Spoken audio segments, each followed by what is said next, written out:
बिस्मिल्लाहिर्रहमानिर्रहीम। अस्सलाम वालेकुम व्यूअर्स, वीकली मार्केट रिव्यू की वीडियो के साथ इरफान अवान आपकी खिदमत में हाज़िर।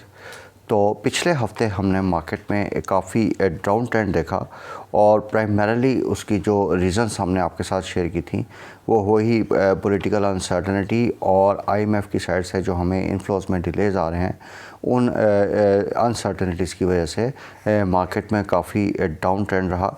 लेकिन थ्रू आउट द वीक हम आपको एक चीज़ मुसलसल बताते रहे कि मार्केट्स बहुत ज़्यादा ओवरसोल्ड स्टेट में हैं और मार्केट का डाउन ट्रेंड जो है ये ज़्यादा देर सस्टेन नहीं करेगा।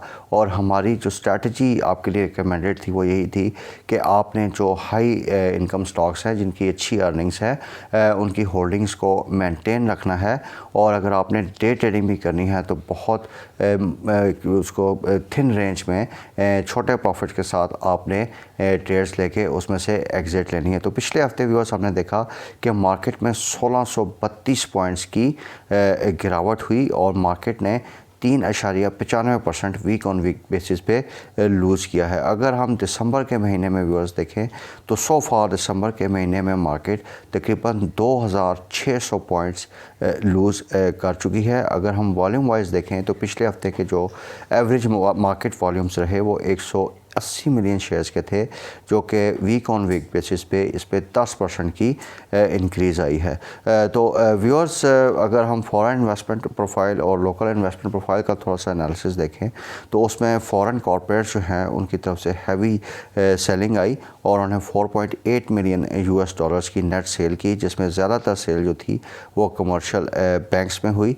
इसके साथ साथ ओवरसीज़ पाकिस्तानी जो हैं वो नेट बायर साइड पे रहे, उन्होंने 1.5 मिलियन यूएस डॉलर्स की नेट बाय की और ओवरऑल फॉरेनर्स की तरफ से 3.2 मिलियन यूएस डॉलर्स की नेट सेल हमने रिकॉर्ड की। तो viewers, apart from banking sector ख़ास कोई मेजर एक्टिविटी जो है वो फॉरेनर्स की हमें बाकी सेक्टर्स में नज़र नहीं आई है। अगर हम लोकल इन्वेस्टमेंट प्रोफाइल में देखें व्यूअर्स, तो लोकल इन्वेस्टमेंट प्रोफाइल में इंडिविजुअल्स 3.7 मिलियन यूएस डॉलर्स की नेट सेल के साथ टॉप ऑफ द लिस्ट रहे। इसके साथ साथ ब्रोकर्स ने भी काफ़ी हैवी सेलिंग की, that is of 3.8 million US dollars.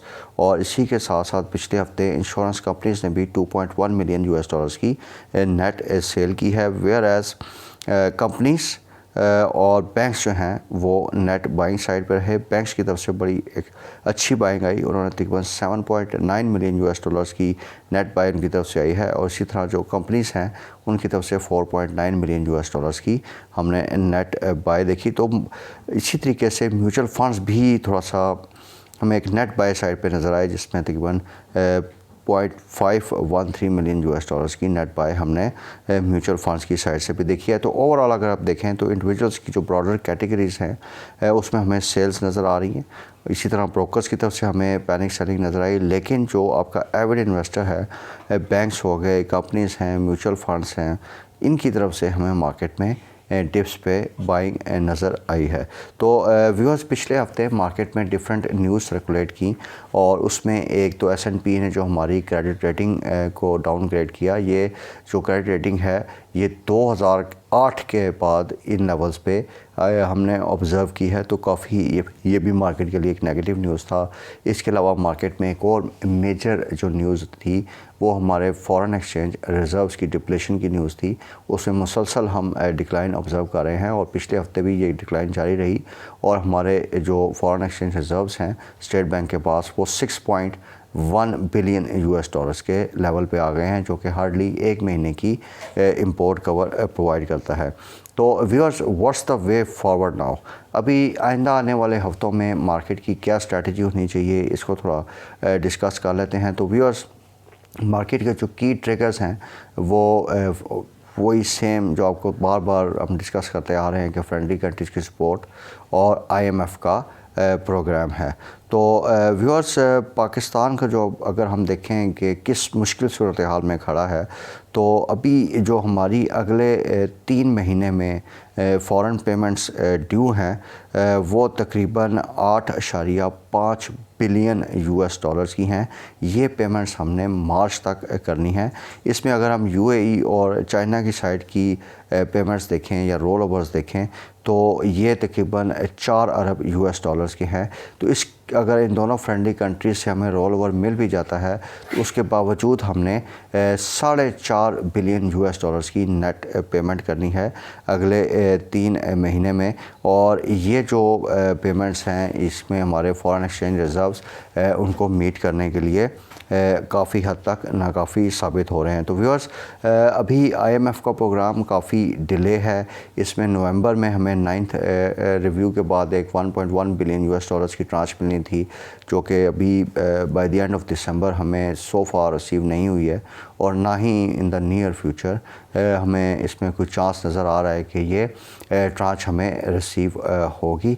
और इसमें आईएमएफ की काफ़ी स्ट्रिक्ट कंडीशंस हैं और अभी वी फील व्यूअर्स के जो भी हमारी पॉलिटिकल लीडरशिप है उनको अपने पॉलिटिकल इंटरेस्ट को छोड़ के अपने नेशनल इंटरेस्ट को देखना पड़ेगा और अपने पॉलिटिकल वोट बैंक का जो ये उस वजह से डिसीजंस नहीं ले रहे कि जी हमारा वोट बैंक इफेक्ट हो जाएगा, तो इस चीज़ को उनको अब थोड़ा सा नज़रअंदाज करना पड़ेगा और इन द नेशनल इंटरेस्ट इनको सख्त फ़ैसले लेने पड़ेंगे। और अगले 2 या 2.5 हफ्ते बहुत इंपॉर्टेंट हैं। अगर इनमें की डिसीजंस नहीं होते हैं तो दैन आईएमएफ का प्रोग्राम अगर हमें मिल भी गया then it is too good to late वाला कॉन्सेप्ट आ जाएगा कि उसके बाद पानी सर से गुज़र चुका होगा। तो अभी गवर्नमेंट ने अगले आइंदा आने वाले चंद दिनों में काफ़ी मेजर्स लेने हैं, जिसमें टैक्सेशन मेजर्स हैं, उसके बाद गैस टैरिफ की हाइक हम देख रहे हैं। ये की मेजर होगा क्योंकि गैस का सर्कुलर डेट जो है गवर्नमेंट के लिए काफ़ी हद तक दर्द सर बना हुआ है। इसी तरह हम इलेक्ट्रिसिटी टैरिफ में इंक्रीज़ देख सकते हैं और इसी तरह के दूसरे एडिशनल टैक्सेशन मेजर्स भी हम मार्केट में देख सकते हैं। तो व्यूअर्स, आइंदा आने वाले दिनों में आईएमएफ की एक और कंडीशन ये है कि आईएमएफ चाहता है कि जो इन्होंने रुपी डॉलर पैरिटी को या एक्सचेंज रेट को आर्टिफिशली या एडमिनिस्ट्रेटिव मेजर्स के थ्रू रोका हुआ है उस चीज़ को भी कंट्रोल किया जाए और मार्केट वैल्यू बेस्ड रुपी को किया जाए। तो इससे हम एक्सपेक्ट कर रहे हैं कि रुपी में फर्दर डीवैल्यूएशन आ सकती है, क्योंकि ग्रे मार्केट का कंसेप्ट या ग्रे मार्केट काफ़ी ज़्यादा उसमें हमारे पाकिस्तान में आ चुकी है। तकरीबन ओपन मार्केट में जो डॉलर की प्राइस है वो तकरीबन 255-260 के लेवल तक भी रिपोर्ट हो रही है, वेयरएज़ एक्सचेंज रेट को उन्होंने एडमिनिस्ट्रेटिव मेजर्स के थ्रू एक सर्टन लेवल पे मेंटेन किया हुआ है, विच इज़ 225 रुपीज़। तो काफ़ी बड़ा डिफरेंस है, इससे हमारी वर्कर्स रेमिटेंसेस भी इफ़ेक्ट हो रही है। तो इसी तरीके से व्यूअर्स, आइंदा आने वाली मॉनेटरी पॉलिसी में एक बात ये भी जा रही है कि इंटरेस्ट रेट्स में 100 से 200 बेसिस पॉइंट्स का हम इजाफा देख सकते हैं। तो व्यूअर्स, इन सारे जो आपको चीज़ें बताने का मकसद ये था कि मार्केट में हमने बड़े सिलेक्टिव स्टॉक्स में और बड़े लिमिटेड एक्सपोजर के साथ काम करना है और उसमें ख़ास तौर पे जो हमें अपसाइड अभी नज़र आ रही है वो जो आपकी इंटायर पावर चेन है या एनर्जी चेन है, उसमें अगर सर्कुलर डेट से रिलेटेड कोई पॉजिटिव न्यूज़ आती है तो उसमें काफ़ी अच्छी प्राइस एक्शन हम आइंदा आने वाले दिनों में देख सकते हैं। जिस तरह पिछले दिनों हमने देखा कि PPL के शेयर में काफ़ी अच्छा प्राइस एक्शन आया है, तो आइंदा आने वाले दिनों में भी हम देख सकते हैं कि OGTC, PPL, PSO, हबको, कैपको, सुई नॉर्थ, ये शेयर्स ऐसे हैं कि जिनमें काफ़ी अच्छा सर्कुलर डेट अगर कम होता है तो उसका एक पॉजिटिव इम्पैक्ट आएगा और इनमें काफ़ी अच्छा प्राइस एक्शन एक्सपेक्टेड है। इसी तरीके से व्यूअर्स, ये जो रुपया डीवैल्यू अगर होता है तो इसका नो डाउट हमारी काफ़ी इंडस्ट्रीज़ पे नेगेटिव इम्पैक्ट आएगा, लेकिन जिस तरह के IT रिलेटेड की कुछ सेक्टर्स से रिलेटेड कुछ वीडियोस मैंने आपके साथ शेयर की थी और उसमें आपको बताया था कि इनकी इनकम का मेजर पार्ट जो है वो एक्सचेंज गेंस आ रहे हैं। तो इसी तरीके से अगर रुपया मज़ीद डीवैल्यू होता है तो it is good for the IT companies. इनके जो एक्सपोर्ट प्रोसीड्स होंगी उसमें इनके जो एक्सचेंज गेंस आएंगे वो बेहतर हो जाएंगे और इनकी इनकम्स बढ़ सकती हैं। पिछले हफ्ते हमने IT सेक्टर में काफ़ी सेलिंग प्रेशर देखा। अगर हम इस पर बाय टिप्स की अच्छे स्टॉक्स में स्ट्रैटेजी रखें तो इसमें हम काफ़ी अच्छा गेन देख सकते हैं। इसी तरीके से व्यूअर्स, इंटरेस्ट रेट बढ़ने से बैंकिंग स्टॉक जो है ओवरऑल उस पर भी पॉजिटिव इम्पैक्ट आ सकता है। तो व्यूअर्स, ये तो मैंने आपके साथ पॉजिटिव इम्पैक्ट शेयर किए जो कि मार्केट के सर्टन सेक्टर्स पे हम देख रहे हैं। इसी तरीके से इसका एक डाउन साइड भी है, इसकी नेगेटिव इम्पैक्ट भी होगा।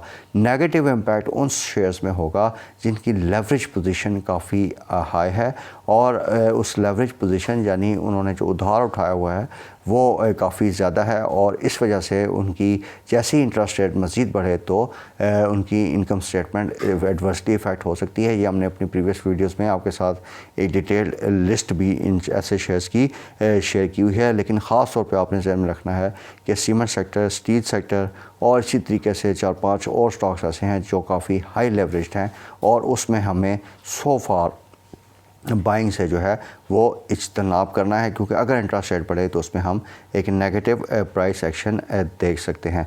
तो व्यूअर्स, ये तो एक ब्रीफ सा आपके साथ हमने मार्केट का ओवरव्यू डिस्कस किया और IMF के प्रोग्राम की जो भी करंट स्टेट है उसमें हमने आपको बताया कि क्या पोजीशन चल रही है और क्या क्या मेजर्स आने वाले दिनों में एक्सपेक्टेड है, उसका मार्केट पे क्या इम्पैक्ट हो सकता है। तो व्यूअर्स, सर्कुलर डेट से रिलेटेड काफ़ी न्यूज़ चल रही है, तो इंशाल्लाह आइंदा आने वाले दिनों में मे बी आज शाम को या कल इससे रिलेटेड एक डिटेल्ड वीडियो मैं आपके साथ शेयर करूंगा जिसमें सर्कुलर डेट और इससे रिलेटेड जो भी गवर्नमेंट प्लान कर रही है और उसका जो पोटेंशियल इम्पैक्ट आ सकता है, ख़ास तौर पे OGDC, PPL, बाकी दूसरे एनर्जी चेन के सेक्टर्स में, तो उसमें हम आपको उसमें एक डिटेल्ड एनालिसिस देने जा रहे हैं। So viewers, stay tune to our channel for the latest market updates. इसके साथ साथ व्यूअर्स, आइंदा आने वाले हफ्ते की अगर हम सपोर्ट और रेजिस्टेंस लेवल्स को देखें तो मार्केट ने 39,500 के लेवल से काफ़ी अच्छा कम बैक किया है और अपेरेंटली लग ऐसे रहा है क्योंकि अभी पॉलिटिकल नॉइज़ भी काफ़ी हद तक कम हो चुकी है। तो 39,500 या 39,000 का लेवल मार्केट में की सपोर्ट है। अगर ये टूटा तो फिर मार्केट 38,000 या 38,000 से नीचे के लेवल्स पे भी जा सकती है। इसी तरीके से व्यूअर्स, अगर हम अप साइड पे देखें तो मार्केट का जो इमीडिएट रेजिस्टेंस लेवल है वो 40,100 से 200 की रेंज है।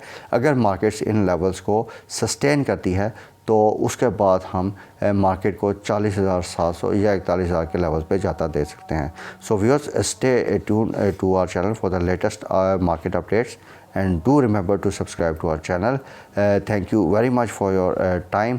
Take care. अल्लाह हाफिज़।